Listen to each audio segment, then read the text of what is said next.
Hello everyone and welcome to एमबीएपी। आज की video में हम एग्जिस्टिंग एसपीजेन स्टूडेंट्स का प्रोफाइल देखेंगे और आप अपने प्रोफाइल को उनके साथ कंपेयर करके चेक कर सकते हो कि आपका प्रोफाइल एसपीजेन में अप्लाई करने लायक है कि नहीं है। तो this is going to be a very honest answer. हो सकता है कुछ स्टूडेंट्स यहाँ पे थोड़ा डिसअपॉइंट भी हो सकते हैं, but it is good to have a reality check before you apply. So people who don't know much about एसपीजेन, उनके लिए मैं एक शॉर्ट में बता देता हूँ कि आप एसपीजेन के प्लेसमेंट्स को देखोगे of last 5 years, you can see that okay specially the last 2 years इसमें एसपीजेन काफी अच्छा परफॉर्म कर रहा है, which is almost equal to the top 3 IIMs which is I Ahmedabad, Bangalore, Calcutta. इसके लेवल पे प्लेसमेंट जा रहे हैं एसपीजेन के। So definitely एसपीजेन is among the top performing colleges in our country right now that you should be thinking to apply. अब यहाँ पे इसका जो सिलेक्शन प्रोसेस है, मैंने पहले भी अपने कुछ वीडियोस में बताया है कि इनकी सिलेक्शन प्रोसेस थोड़े अलग होते हैं। आप देखोगे यहाँ पे दो प्रोसेस है।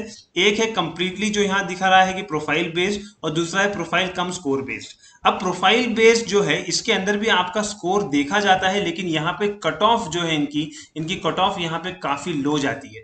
ओके, सो आपको यहाँ पे भी कुछ ना कुछ स्कोर तो करना है, आपको एंट्रेंस एग्जाम देना है। ओके, लेकिन कट ऑफ कम जाएगी और यहाँ पे आपके कट ऑफ थोड़ा ज्यादा जाती है। लेकिन ध्यान ये दीजिए कि इसमें भी और इसमें भी they are going to check your profile. ना प्रोफाइल में ये 4-5 पॉइंटर्स हैं जो ये देख रहे हैं, और मैं हर पॉइंटर्स के ऊपर डिटेल में बात करूंगा। आप ये ध्यान रखिए, कई बार स्टूडेंट ये समझते हैं कि work experience is important, work experience के बिना प्रोफाइल नहीं होता। तो ऐसा नहीं है guys, your profile is not only about your experience. बहुत से फ्रेशर स्टूडेंट्स हैं, इनफैक्ट आज जो मैं प्रोफाइल बताने वाला हूँ एक स्टूडेंट का, वो एक फ्रेशर स्टूडेंट है जिन्होंने प्रोफाइल बेस्ड कॉल कन्वर्ट की है। ओके, सो वीडियो को ध्यान से देखना लास्ट तक। Alright, so if I go ahead, okay, profile based call की देखते हैं। यहाँ पे इन्होंने तीन पैरामीटर्स बताए जिसके ऊपर इनका ज्यादा फोकस होता है। Okay, so consistency in academic record, relevance of work experience for specialisation. Okay, यहाँ मैं आपको बता दूं वर्क एक्सपीरियंस मैंडेटरी नहीं है जैसे मैंने बताया। तो अगर आपके पास एक्सपीरियंस नहीं है, दैट मीन आपके पास ये दो पॉइंटर आपके अच्छे होने चाहिए। Okay okay, third point is versatility and achievement. मैं एक एक पॉइंट को डिटेल में देखूंगा यहाँ पे, और सबसे पहले मैं ये थर्ड पॉइंट जो वर्सिटैलिटी एंड अचीवमेंट है इसको हाईलाइट करता हूँ, क्योंकि कई बार स्टूडेंट समझते हैं कि अचीवमेंट मतलब बहुत ही मतलब स्टेट लेवल, नेशनल लेवल का कोई अचीवमेंट होना चाहिए, बट ऐसा नहीं है गाइज। यहाँ पे ये मेजरली देख रहे हैं कि आपके आपके पास आपके प्रोफाइल में वर्सिटैलिटी है कि नहीं है। वर्सिटैलिटी का मतलब ही ये हुआ कि आप पढ़ाई के सिवा और कौन कौन सी चीजों में इन्वॉल्व रहे हो, आपने क्या क्या उसके अंदर किया है। This can be as simple as that you heading something in your college festival. Okay, college में कोई एक्टिविटी में आप हेड थे, या समझिए आप किसी एनजीओ के पार्ट थे। तो आप बहुत सी ऐसी चीजें लिख सकते हो जो आप करते हो सकता है कई बार मैंने देखा है स्टूडेंट्स एक ग्रुप बना के कोई म्यूजिकल ग्रुप रखते हैं, या कोई सोशल मीडिया पे कोई पेज चलाता है, इंस्टाग्राम पे कोई पेज चलाता है, या स्पॉटिफाई पे अपना कोई इवेंट्स करता है। तो यहाँ पे आप देख सकते हो कि आप जो भी चीजें अपने लाइफ में करते हो, फिटनेस पे भी अगर आप कुछ करते हो, आपकी हर चीज वर्सिटैलिटी में आ सकती है। Be it fashion, be it cooking, can be anything. It is only about कि आप पढ़ाई के अलावा और बाकी कौन कौन सी चीजों में इन्वॉल्व हो और आपने क्या क्या वहां पे किया है। अब अगर आपके पास उसके अंदर कोई अचीवमेंट नहीं है, दैट इज फाइन। ऐसा नहीं है कि आपके पास में कोई अवार्ड या अचीवमेंट होना ही चाहिए। Okay, but the more you are into different things, it is good. Okay, that is a very very important part. अगर आपके पास एक्सपीरियंस है वो तो आप एज इट इज लिख सकते हो, नहीं है तो उसके बारे में कोई लोड लेने की जरूरत नहीं है। लेकिन यहाँ पे जो कंसिस्टेंसी ऑफ एकेडमिक रिकॉर्ड है, ये पॉइंट आपको अच्छे से समझना है। और यहाँ पे मैं दिखा रहा हूँ कि consistency of in academic performance क्या है। तो यहाँ पे कुछ मैंने एग्जांपल्स दिए हैं, जैसे कि कुछ स्टूडेंट्स हैं जिनका एक एक्सेप्शनल ट्रैक रिकॉर्ड है, यानी कि 10th में, 12th में, ग्रेजुएशन में उन्होंने 90-90 किया है। जरूरी नहीं कि आपका ग्रेजुएशन में हो, लेकिन 10th-12th में मेजरली देखा गया है कि 90 प्लस तो वो देखते ही देखते हैं। Okay, in some cases people with 80 plus have also converted, but अगर आपका 10th-12th का स्कोर 60s में या 70s में है, तो यहाँ पे आपके कॉल आने के चांसेस बहुत रिड्यूस हो जाते हैं। ओके, आपने अगर बाकी चीजें दी हैं, लेट्स से समझिए अगर आपके पास ये नहीं है, लेकिन आपने आपके पास ओलंपियाड में कोई सर्टिफिकेट है, आपने national level talent search exams clear किए हैं, आपने जेई में कोई अच्छा रैंक लेके आए हो, या कोई और एंट्रेंस एग्जाम में अच्छा रैंक लेके आए हो, तो वो आपको यहाँ पे एडवांटेज कर सकता है। अगर आपने सीए आपका फाइनल क्लियर है विद गुड मार्क्स, ये भी आपको यहाँ पे हेल्प करेगा। सो मैं आपको अब दिखा रहा हूँ यहाँ पे एक फ्रेशर कैंडिडेट जो कि अभी फिलहाल एसपी जैन से परस्यू करी है एमबीए। इनके प्रोफाइल में आप क्या चीज देखते हो, इन्होंने कन्वर्ट किया है SP Jain at 89 percentile. Okay, आप देखोगे हर सेक्शन में which is more than 75, because 75 is the cut off. Okay, so this is at 89 percentile, यानी कि 90 परसेंटाइल से कम पे भी इन्होंने कन्वर्ट कर लिया है एसपी जैन। फ्रेशर कैंडिडेट है। आप इनका प्रोफाइल देख सकते हो यहाँ पे। 10th में आप देख रहे हो 10 on 10 CGPA था। ओके 12th में आप देख रहे हो 93 परसेंटेज था। ओके इन्होंने इंजीनियरिंग करी है with 92 percentage. Okay and masters भी कर लिया था। Okay which is 76 percentage. तो यहाँ पे आपको दिख रहा है कम है, लेकिन बाकी जगह इनकी एकेडमिक परफॉर्मेंस काफी अच्छी चल रही है।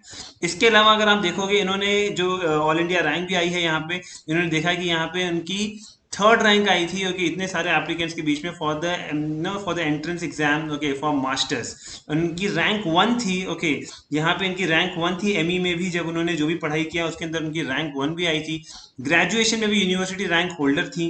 तो ये आपको समझ में आ रहा है यहाँ से कि ये एकेडमिकली काफी स्ट्रांग बच्ची थी। ओके और जिन्होंने काफी अच्छा परफॉर्म किया था। Okay in her academics and then she got without having any experience. Okay based on the academic thing and obviously इन्होंने कुछ अपनी वर्सिटैलिटी में भी शो किया होगा and with that at 89 percentile okay she could convert SPJ. ओके अगर मैं देखता हूँ एक्सपीरियंस कैंडिडेट का एग्जांपल ले रहा हूँ, यहाँ आप देख सकते हो कि 96 परसेंटाइल ऑलमोस्ट है। ओके कैट में, और 96 परसेंटाइल में उन्होंने कन्वर्ट किया है। ओके टोटल अराउंड 2 इयर्स का एक्सपीरियंस था। और अगर आप यहाँ पे एकेडमिक्स देखोगे, यहाँ पे भी एकेडमिक्स काफी अच्छे दिख रहे हैं। जहां तक बी में यानी कि ग्रेजुएशन में इतना अच्छा नहीं है क्योंकि थोड़ा कम है यहाँ पे, लेकिन 10-12 दोनों में ही 90 प्लस है। और अगर आप बाकी चीजें देखोगे, गेट में इनका अच्छी से रैंक आई है। मैथ का इन्होंने इंटरनेशनल ओलंपियाड किया हुआ है। Okay secure 380 rank internationally. So these are good things, guys. These are things okay, that makes your profile okay, very good for a profile based call. अब बात आती है कि शुड यू अप्लाई टू एसपीजीएन और not. Okay यहाँ से काफी कुछ क्लियर हो जाता होगा आपको कि आपको एसपीजीएन में अप्लाई करना चाहिए कि नहीं चाहिए। मैं ये चीज तो क्लियर कह सकता हूँ कि अगर आपका 10-12 में 60s या 70s में है तो डेफिनेटली मैं तो कहूंगा कि आप अप्लाई मत करो। उससे अच्छा आप यहाँ की जो फॉर्म फीस है वो किसी ऐसे कॉलेज में अप्लाई कर सकते हो जहाँ पे आपके चांसेस बढ़ जाते हैं। जैसे जीआईएम में भी होता है प्रोफाइल बेस्ड कॉल, मैं उसका भी अलग से डिटेल वीडियो डालूंगा, तो आप वहां पे अप्लाई कर सकते हो। But students who have a 90 plus okay in 10th and 12th definitely they have a very good chance. even with a little low score in CAT you can convert okay your SP Jain। Okay but other than that work experience के load को मत लेना। अगर आपके पास 90 है 10-12 में लेकिन आपके पास एक्सपीरियंस नहीं है, that doesn't matter, please go ahead okay and apply to SP Jain. अगर आपके पास यहाँ पे वर्सिटैलिटी में आप कहते हो कि सर मेरे पास कोई ज्यादा सर्टिफिकेट नहीं है, don't worry, certificate is not a point there. Okay बिना सर्टिफिकेट भी अगर आपने वर्सिटैलिटी में चीजें की हैं तो आप उसको भी कन्वर्ट कर सकते हो। Okay, so these are the pointers okay based on which you should go and apply to SP Jain। okay and I hope you have got a real picture okay honest answer कि आपको SP Jain में apply करना चाहिए या नहीं। okay so we have this course okay for 90 to 99 percentile course which is going on the last 60 days of CAT। okay so make sure that people who are struggling to go beyond that 90 percentile okay can enroll for this okay where we take only the higher level questions। okay and also we have a new batch coming up for CAT and non-CAT okay which is starting from Monday। so in case you're looking for a complete course okay that gives you access to the basic, advanced, tertiary and GTPI, go ahead okay and register yourself for the demo class so that you get a clarity on our program। all the best।